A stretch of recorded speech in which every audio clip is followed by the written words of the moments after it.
This is my 5 most confident picks for UFC Vancouver. Rene Ritter taking on Brendan Allen. My first most confident pick, we have an RDR choking out a Brendan Allen, or just any submission he wants, basically. RDR is coming in. He's the bigger man. He's 21-2. He's 6'4". And on the other hand, we have Brendan Allen coming on a short notice, right? It was supposed to be Alexander Hernandez, and he's 25-7. He's 6'2". And basically, Brendan Allen, he's very good. He's got a good kickboxing background, right? He's got some good submissions, but I think at the end of the day, an RDR is just a little bit better on the ground. He's a little bit more awkward. He's kind of like a Dracus du Plessis 2.0. And, this guy's long, man. He's got power in his strikes. He's very awkward on the feet, man. Very unorthodox. Like, he's just very weird with his strikes, But at the end of the day, I truly believe this fight's getting into the clinch. Brendan Allen's probably a little bit too kind of naive to try and think that he could probably wrestle this freak or just grapple with this freak. And I see Rene Ritter getting a second or third round submission. So that's, I got a Rene Ritter by second or third round submission. Moving on to my second most confident pick, we have a Canada's own Charles Jourdain taking out a Davy Grant. Now, basically, Davy Grant, he's 39 years old, right? He's 17-7. He's fighting out of England. He's 5'8", right? This is in the bantamweight division. So Charles Jourdain is going down in weight. I believe he's coming from featherweight. So basically, the way I see this fight playing out, and this is the reason why I've got this as my second most confident pick, right? Davy Grant only just fought 2 months and 2 weeks ago, okay? He's 39 years old. These fighters that are fighting at an older age, like 39, 40, 42, I said this in my full card predictions. Basically, these guys need just a little bit longer in between fights, man. I just truly believe that a Davy Grant coming into this fight, very good kickboxing, good striking. He has crisp like kicks, man. He's quick on the feet, but fighting 2 months and 2 weeks ago, like I don't like that. You know what I mean? I don't like that. And you're fighting a guy on his home soil, in Charles Jourdain, looking like an absolute specimen at bantamweight. Like he's had one fight at bantamweight and destroyed the bloke. You know what I mean? Up against the cage and beat the other guy up. And just beat him, submitted him. So finished him. In his last fight. And it just made Charles Jourdain look like an absolute specimen at bantamweight, and I just truly believe Davy Grant has had not enough time. He hasn't had enough time in between this fight, man. He's going to look terrible. And people are probably going to say that, Davy Grant's not what he used to be. No, it's just it's the gap in between fights, okay? Davy Grant's still pretty good. Give Davy Grant like 6 months off after this fight, after losing to probably a submission or TKO against Charles Jourdain. Charles Jourdain is getting a submission or TKO in this fight. Give Davy Grant 6 months rest, fresh for a next one when he's probably 40. You know what I mean? And he'll do all right, I reckon. Anyway, so that's my second most confident pick, a Charles Jourdain, submission or TKO. I'll say second round. Moving on to my third most confident pick, we have a Mike Malott beating a Kevin Holland. Basically, a Mike Malott, he's giving up a significant 8-inch reach disadvantage here, right? But, as the great Mike Tyson says, just having a reach advantage isn't always the case, right? You can have a reach disadvantage, meaning that you could have too much of a reach, and not in this case. Mike Malott definitely doesn't have that striking type style, like a peekaboo style, definitely not. But at the end of the day, this Mike Malott is a lot better on the ground.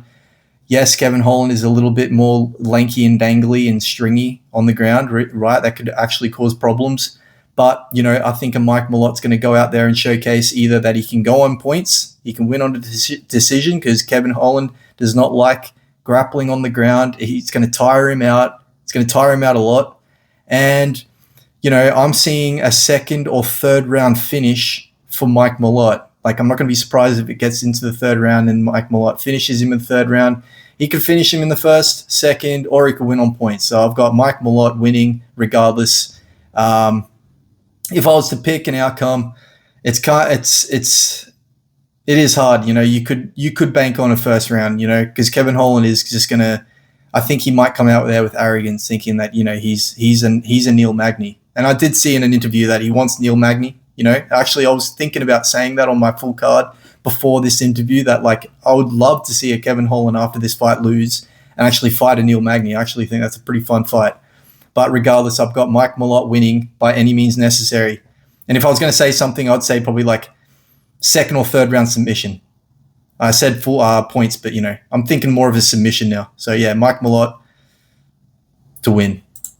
My fourth most confident pick, an Azamat Bikoyev, absolutely destroying the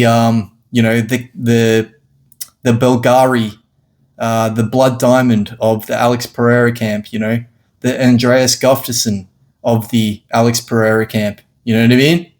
Like this Usari guy is the guy that everyone's just like, wow, you had a shot, man. You know what I mean? Like, good on you. You got in the UFC, Like, you're going up against an absolute specimen in Azamat Bikoyev.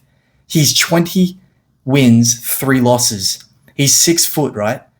He has a 72-inch reach advantage. No, sorry, he has a 72-inch reach, but, he's got 7 inches reach disadvantage.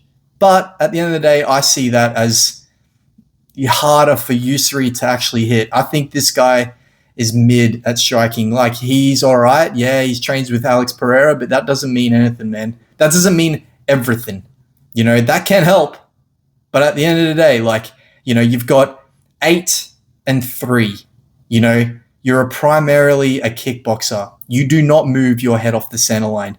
You move around like your head is floating in the air in the same position down the center line. You do not move off the center line. That's what kickboxers do, And this guy is going to be exposed in that. I think Azamat Bikoyev is going to absolutely clip him, and either this guy gets absolutely smoked on the ground by ground and pound, or just gets locked up with like maybe a guillotine or like just some sort of submission, gets club and subbed. You know what I mean? This guy just is not that. He's okay, and he might end up giving Azamat, a little bit of a problem maybe in the half of the first round. But I truly believe that at the end of the first or the start of the second, Azamat's going to take over and absolutely smoke this guy. So I've got an Azamat Bikoyev by first or second round finish. Moving on to my fifth most confident pick, we have a Sung Young Park taking out an old aging Bruno Silva. Bruno Silva's good. He's coming out of he's training out with Henry Cejudo. Maybe they think that they look like the same, or like they're the half step brothers. They think that they're step brothers or something, maybe because they look alike. Maybe they just love each other because they got the same facial features. I don't know. Maybe Cejudo maybe they both love each other. I don't know. But anyway, so Bruno Silva's 14-7. He's good. He's actually pretty exciting to watch, to be honest. But, he's getting older now. And, you're taking on a guy that was 10-0. He came in, fought Tatsuro Taira, on short notice. He shouldn't have done that. But at the end of the day, Sung Young Park is actually pretty crispy, man. He is. He's crispy. He's a very good all-around fighter. He's strong, man. He's got powerful strikes. He can be patient. And I just feel like a Bruno Silva is going to break him this, man. I feel like Bruno Silva looks good. He'll look good in the first round, but then a Sung Young Park's going to take over. He could either get a finish or win on decision, but I've got a Sung Young Park by a 29-28 decision over Bruno Silva. And this is Punches and Profits, and this was my 5 most confident picks. Kyle Nelson's pretty good underdog to take. A Richie Lang, very good underdog to take. A Jasmine Jazavicius, very good underdog to take. And a Marlon Vera, a Cheeto Vera, very, very good underdog to take. So they're my bonus dogs right there. Anyway, this is Punches and Profits, and I'm out. Peace!